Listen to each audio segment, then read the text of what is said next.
Ya de vuelta en Viva la Mañana, pasamos en contexto una noticia que sorprendía a muchos ayer, hablando de un nuevo reglamento que lanza el Ministerio de Educación respecto a las cuotas de los centros educativos privados. ¿Cómo podemos hacer lectura de estos nuevos artículos, de este nuevo reglamento y cómo podrá afectar a los padres de familia? Esta mañana vamos a analizar el tema con el licenciado Francisco Quesades, analista del Centro de Investigaciones Económicas Nacionales, el CIEN. Muy buenos días, Francisco, y gracias por estar con nosotros. Buenos días, gracias por la invitación. Bueno, esta noticia ayer que la leímos sabíamos que iba a empezar a provocar malestar, ¿no? Entre padres de familia, organizaciones de derechos humanos que defienden al consumidor también y, claro, los planteles educativos. Hagamos un poquito de historia, breve historia de por qué entonces se fijan cuotas para los colegios. ¿Cómo empieza todo esto? Perfecto. A nivel constitucional hay dos servicios educativos, el público y el privado. El público es el que presta el Estado de forma gratuita y el privado lo prestan los particulares con una cuota. Y la Constitución dice que los colegios privados los reconoce, pero que van a ser inspeccionados por el Estado y deben cubrir como mínimo los planes y programas oficiales. De esa cuenta ha venido toda una regulación desde el año 1985, por ejemplo, donde se establece que el Estado, a través del Ministerio de Educación, va a fijar las cuotas.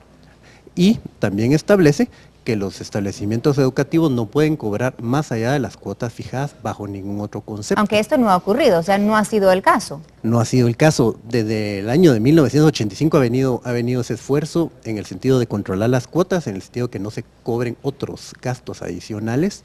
Y en 1985 tenía sanciones fuertes, como el cierre del establecimiento, y establece que las cuotas sí pueden variar, pero en un margen de un 15%. Entonces, siempre en el año de 1985 se estableció un reglamento donde dice el margen del 15% que se pueden aumentar las cuotas va a ser cada 3 años.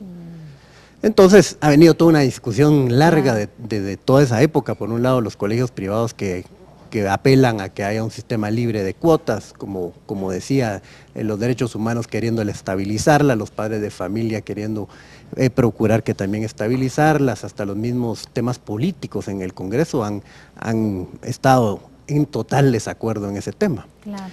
Ahora, este año el Ministerio de Educación sale con un nuevo reglamento que reemplaza el anterior. Reemplaza el del año 85.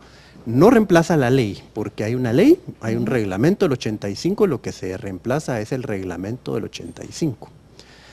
Si hacemos una comparación del 85 al año 2015. ¿Cuál es la diferencia, las principales diferencias? Vemos muchas similitudes, hay puntualizaciones en conceptos, porque para ponernos de acuerdo que es un servicio educativo, para ponernos de acuerdo el servicio educativo, cómo se debe cobrar, etcétera, pero creo que la más importante y que va a ser como que la que va a dar lugar a más comentarios es un artículo que le han denominado el artículo 11. Y que me gustaría leerlo. ¿Qué dice? Por favor, cuéntenos. Yo creo que muchos padres de familia están interesados. El tema de discordia. El artículo 11 dice cuota nueva. Dentro de los primeros 18 meses de vigencia del presente reglamento podrá ser autorizada una cuota nueva por una sola ocasión que modificaría en su totalidad la cuota autorizada. Esta cuota nueva será autorizada siempre que exista justificación sustentada previo análisis de la comisión técnica creada para este fin por el Ministerio de Educación. Okay. Tradúcenos eso, por favor. Tradúcenos, claro. ¿Qué significa todo esto? Hoy día los establecimientos educativos privados tienen una cuota autorizada y la ley establecía que solo pueden tener aumentos del 15% cada 3 años. Y así es como ha venido caminando el tema. Muchas veces, y en el plano práctico, la cuota autorizada es una y la cuota que cobran efectiva es otra. Claro. Eso es una generalidad muy grande. Pero ahora con este artículo se dice que le van a fijar una cuota totalmente distinta en el plazo de 18 meses a quienes así lo logren justificar. Este artículo se puede interpretar de dos maneras porque tiene una interpretación un poquito difícil. Una, que todos los establecimientos que tienen una cuota hoy autorizada pueden aumentar su 15%, todos.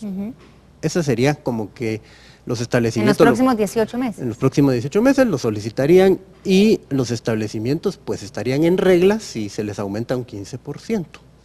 Lo difícil es que puede tener otro sentido este artículo, que los establecimientos pueden solicitar, como dice el artículo, una cuota totalmente nueva. O sea, que se puede pasar del 15% que ha sido aprobado. Podría hacerse esa suposición de que tengan hoy una cuota de 100 y se les autorice una cuota de 200, que sobrepase el 15%.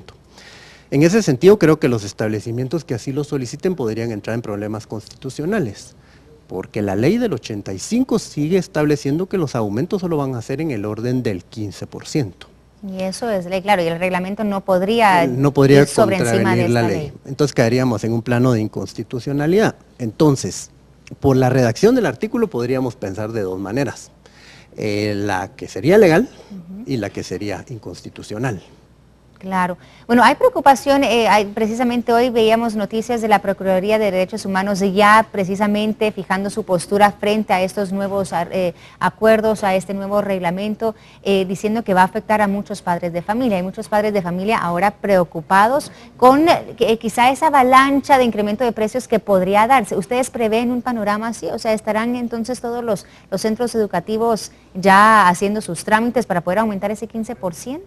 Creo que todavía como el reglamento es muy reciente y no se ha nombrado una comisión y no han dado las condiciones para poder optar a esos aumentos, creo que todavía no va a ser. Este año, como ya está en curso, ya es difícil que puedan haber aumentos de ese tipo, pero el próximo año sería como los empezaríamos a ver. Hay establecimientos que no van a solicitar aumento porque ya de hecho lo hicieron, tal vez una buena cantidad. Hay establecimientos que tienen una cuota autorizada baja y sí lo van a solicitar.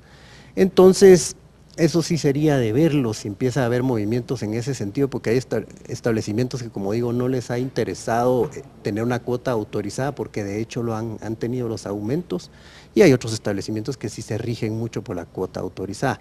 Entonces sí habría que estar expectante, sobre todo final de año, principios del otro, cómo viene ese movimiento y cómo el ministerio ha fijado las reglas para poderlo solicitar. Claro, que es lo que tenemos que estar Pero observando. ver cómo se va a interpretar este artículo va a ser lo interesante. Entonces, si este artículo va a dejar una flexibilidad más allá del 15%, entonces sí vamos a estar con que muchas instituciones o personas van a estar actuando en contra de este artículo. Bueno, y los colegios, la Asociación de Colegios Privados está diciendo que están muy complacidos con este acuerdo. Ellos dicen, bueno, si los padres de familia no quieren meter a sus hijos a un centro educativo por la cuota tan alta, pues no lo tienen que hacer. Ellos dicen, nosotros estamos supliendo lo que el Estado debería de dar, que es una educación digna, una excelente educación, lo cual no da, sabemos, y por eso muchos, nos vamos a los colegios privados. Eso es lo que están diciendo ahora esas personas que representan a los planteles privados. Sí, eso es muy cierto, porque a nivel mundial los establecimientos privados prestan excepcionalmente un servicio educativo porque la cobertura se hace pública. Independientemente de la posición económica, la mayoría optan por el servicio público, pero en Guatemala es muy diferente porque el servicio privado lo que está llenando es los espacios de falta de cobertura que hay en el sector público. Por aquí tenía una pequeña gráfica donde se establece dónde es la cobertura. Por ejemplo, a nivel primario, el sector público presta un servicio en el 90% de los casos y el sector privado 10%. Pero en el diversificado, ahí ya cambia el panorama. Cambia totalmente el panorama. El sector público es el 25% y el sector privado es el 70%. O sea que cambian las variantes completamente. El sector privado está llenando esa vacante que está dejando el sector público a nivel diversificado. Entonces, está cumpliendo una función totalmente indispensable. Además, que podemos ver que el ciudadano guatemalteco, en el momento que su situación económica mejora, automáticamente una de sus escogencias que empieza a tomar es que sus hijos se trasladen a un establecimiento privado.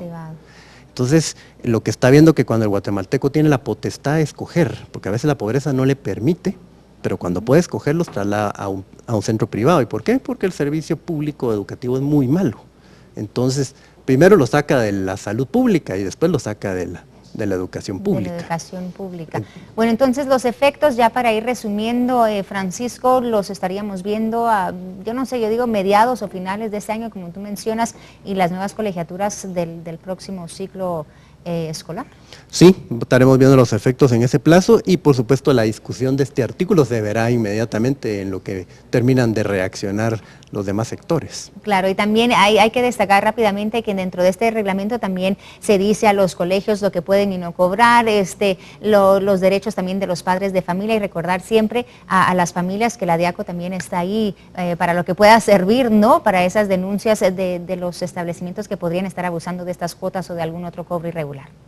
Sí, así es, y separar, pues hacen el esfuerzo en este nuevo reglamento de separar lo que es el servicio educativo de otros servicios, como puede ser servicio de bus o puede ser otro tipo de servicios que no entran dentro de la cuota. Perfecto. Entonces se tratan de hacer un concepto sobre ellos. Muchísimas gracias, Francisco. Vamos a seguramente ir discutiendo este tema conforme pasen los meses y ya nos acerquemos entonces a ese otro ciclo escolar. Muchas gracias, Francisco. A ustedes en casita lanzamos la pregunta del día también para que participe junto a nosotros. Lo hacemos todas las mañanas. ¿Cómo cataloga los cobros de las mensualidades en los centros educativos? Déjenos saber, por favor. Nosotros estamos muy pendientes de sus respuestas y opiniones. Tenemos que continuar con más aquí en Viva la Mañana y pasamos con Alejandro al otro lado del estudio.